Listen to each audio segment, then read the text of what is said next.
Baik, kita mulai saja. Lanjut ya ke soal. Tadi Coach Ikhwan dan Coach Pras itu minta soal untuk diberi. Walaupun saya pengen itu teman-teman itu surprise gitu. Jadi kalau terbiasa dengan sudah siap dulu, padahal nanti itu nggak ada yang siap ya. Termasuk juga membaca buku-buku kisi-kisi, buku-buku latihan itu harusnya teman-teman nggak boleh haram hukumnya untuk memegang kunci jawaban. Karena akan selalu ada keinginan kita untuk, aku benar. Padahal nanti waktu tes itu tidak bisa sama sekali dilakukan. Oke, kita masuk ke soal nomor satu, teman-teman. Nah, terdapat banyak landasan filosofis atau dikenal juga dengan istilah ideologi yang digunakan di dunia. Dalam konteks nasionalisme, bandingkan dan kontraskan pengertian nasionalisme berdasarkan falsafah Pancasila dan pemahaman nasionalisme berdasarkan ideologi komunisme. Nah, jadi ini analisis ya, analisis memperbandingkan antara falsafah nasionalisme Pancasila dan juga nasionalisme berdasarkan ideologi komunisme. Nah, kira-kira apa nih teman-teman? Apakah A, nasionalisme berdasarkan Pancasila lebih inklusif, sementara nasionalisme komunis lebih fokus pada kelas pekerja?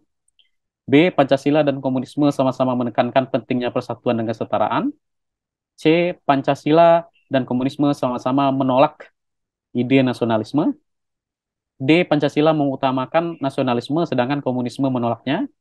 Atau E, Pancasila menekankan persamaan sosial sedangkan komunisme lebih menekankan kebebasan individu? Nah, oke, kita mulai deg-degannya ya. Mengapa saya katakan tadi itu ada keinginan? Karena terkadang itu kok ada yang Q ini. Karena terkadang itu ini sedikit trik ya sambil teman-teman menjawab itu. Terkadang yang perlu disiapkan oleh orang yang akan tes apapun itu, entah tes TOEFL, tes IELTS, tes CPNS, atau bahkan tes masuk perguruan tinggi adalah dia nggak tahu apa-apa tentang soal. Maka ketika dia menghadapi soal, itulah yang dijawab gitu. Jadi bukan sesuatu yang kayaknya pernah dulu tuh membahas ini sama Coach Andri. Katanya begini, ini mirip soalnya. Jangan begitu, tetap harus konteks dari soal. Apalagi kalau baca buku-buku kisi-kisi itu ya. Nah itu kan kadang-kadang nggak tahu jawabannya, ragu antara A atau D, A, C atau E gitu ya. Tiba-tiba tuh tangan tuh membalikan sendiri saja. Gitu. Membalikan sendiri aja. Iya bener, itu jangan. Itu akan mengganggu gitu kesehatan. eh, Biar banyak salah dulu, sehingga kita tahu gitu ya, tahu mana yang menjadi kelemahan.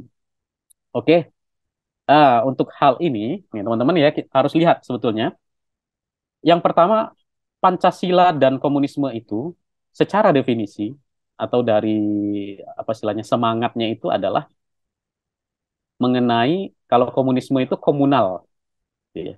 Komunal itu kan bersama-sama. Jadi komunisme dan Pancasila itu samanya apa? Samanya adalah kebebasan atau berkaitan dengan hal yang komunal, hal yang bersama-sama. Maka yang B itu betul, ya. Tapi persoalannya di dalam soal itu adalah meminta untuk mengkontraskan. Jadi membedakan secara jelas antara komunisme dan Pancasila. Maka B itu bukan jawabannya gitu ya. Karena dia menjelaskan tentang hal yang sama. Berarti B-nya coret gitu ya. Lalu A, nasionalisme bersifat secara lebih inklusif sementara nasional. Ini bisa gitu ya. Kita uh, ini dulu, kita tahan dulu. Nah, yang C, Pancasila dan komunisme sama-sama menolak ide nasionalisme. Ini juga nggak betul, kurang betul. Sehingga coret juga. Lalu yang D, Pancasila mengutamakan nasionalisme sedangkan komunisme menolaknya. Ini juga salah. Kita ingat bahwa di zaman komunisme sedang meraja itu nama-nama yang sifatnya ke barat-baratan, yang ke Arab-Araban itu dilarang. Jadi nasionalisme justru menjadi inti dari komunisme juga. Ya makanya kalau kita ingat Korea Utara itu agak-agak suka dengan Barat gitu ya, dengan hal yang di luar. Lalu yang E, Pancasila menekankan persamaan sosial, sedangkan komunisme menekankan kebebasan individu. Nah, ini gimana? Kalau yang kebebasan individu itu apa ideologinya? Ideologi liberalisme, ya, yang digunakan di contohnya di Amerika gitu ya. Maka yang paling mendekati atau yang paling cocok dengan pertanyaan ini adalah yang A, gitu ya. Jadi memang nasionalisme Pancasila itu inklusif. Inklusif maksudnya tidak eksklusif. Jadi siapapun bisa mempelajari. Bahkan orang Barat itu banyak gitu. Kalau kita teman-teman yang di UGM, nah itu biasanya ada orang-orang Barat, orang Korea gitu ya. Tiap musim panas itu mereka datang. Belajar apa? Salah satunya belajar Pancasila. Jadi boleh dipelajari. Jadi nggak eksklusif gitu.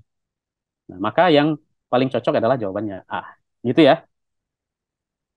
Oke, kita lanjut ke nomor soal dua. Nomor soal nomor dua gitu. Dalam era globalisasi, bagaimana nasionalisme dapat mempengaruhi hubungan antar negara dan apa implikasinya terhadap kedaulatan internal suatu negara? Jadi kan kita bicara tentang globalisasi nih. Kalau globalisasi itu pasti tahu ya, sesuatu yang mengglobal, sesuatu yang ada di seluruh dunia, gitu, bukan yang sifatnya nasional. Nah, tapi ada kaitannya antara globalisasi dengan nasionalisme. Apakah jawabannya itu A, nasionalisme dalam globalisasi mengurangi konflik antar negara, atau B, nasionalisme dalam globalisasi tidak memiliki pengaruh terhadap kedaulatan negara, atau C, nasionalisme dalam globalisasi dapat memicu proteksionisme ekonomi, atau D, globalisasi menggantikan nasionalisme dalam hubungan antar negara, atau E, nasionalisme dalam globalisasi selalu menyebabkan konflik senjata. Nah, caranya seperti biasa, teman-teman, hilangkan dulu yang ekstrim kalau di TWK itu ya. Karena kalau TKP, kadang-kadang TKP itu yang ekstrim yang benar gitu ya. Misalkan kita menolong dulu orang walaupun kita hampir didamprat bos gitu ya. Nah, TKP itu mungkin saja. Tapi kalau dalam TWK, hal-hal yang sifatnya gini, bobot dari soalnya itu tidak terlalu ekstrim, tapi jawabannya ada yang ekstrim. Nah, itu biasanya tidak, bukan itu jawabannya. Nah, di sini kita bisa lihat ya, mana yang ekstrim. Apa nih? Maaf, coach. Nomor satu jawabannya apa? Makasih. Nomor satu apa tadi ya? Nomor satu itu A. Oke, nomor dua ini. Nah, kalau pertama itu berarti nasionalisme itu dianggap mengurangi konflik antar negara. Nah, apa ini benar kira-kira? Salah kok. A- Atau B, nasionalisme itu tidak memiliki pengaruh terhadap kedaulatan negara? Ya. Oke, kalau belum jelas kita tampung dulu ya. Ini bayangkan kalau nanti itu per mili detik gitu ya. C, nasionalisme dalam globalisasi dapat memicu proteksionisme. Jadi proteksionisme ekonomi itu kayak bikin ekonomi kita tuh eksklusif. Ya. D, globalisasi menggantikan nasionalisme dalam hubungan antar negara. Nah, maksudnya mungkin kalau nasionalisme kan di dalam. Kalau kita menggunakan prinsip globalisasi berarti globalisasi yang digunakan. Jadi nasionalisme udah nggak digunakan, kan gitu maksudnya. Nah, apakah begitu? Atau yang E, nasionalisme itu selalu menyebabkan konflik bersenjata. Nah, kira-kira apa? Kalau dari analisis berbasis pada ekstrim, karena ini soalnya nggak terlalu ekstrim sebetulnya, yang E itu kayaknya nggak mungkin ya. Kenapa? Ya nasionalisme dan globalisasi itu kalau dia menyebabkan konflik senjata ya sudah perang orang semuanya karena terjadi globalisasi. Lalu yang D menggantikan berarti nggak mungkin juga karena nasionalisme kan nggak mungkin hilang gitu ya. Eh, Walaupun ada globalisasi ya nasionalisme tetap harus ada. Lalu yang C, nah ini nasionalisme dalam globalisasi dapat memicu proteksionisme ekonomi. Mungkin ya, mungkin aja. Jadi karena globalisasi, karena pasar bebas, kita bisa belanja dari Arab sana, kita bisa belanja dari Amerika. Nah, terkadang membuat barang-barang dari negara kita juga susah untuk dijual ke luar negeri atau dijual di dalam negeri sendiri karena harganya mungkin murah dan segala macam.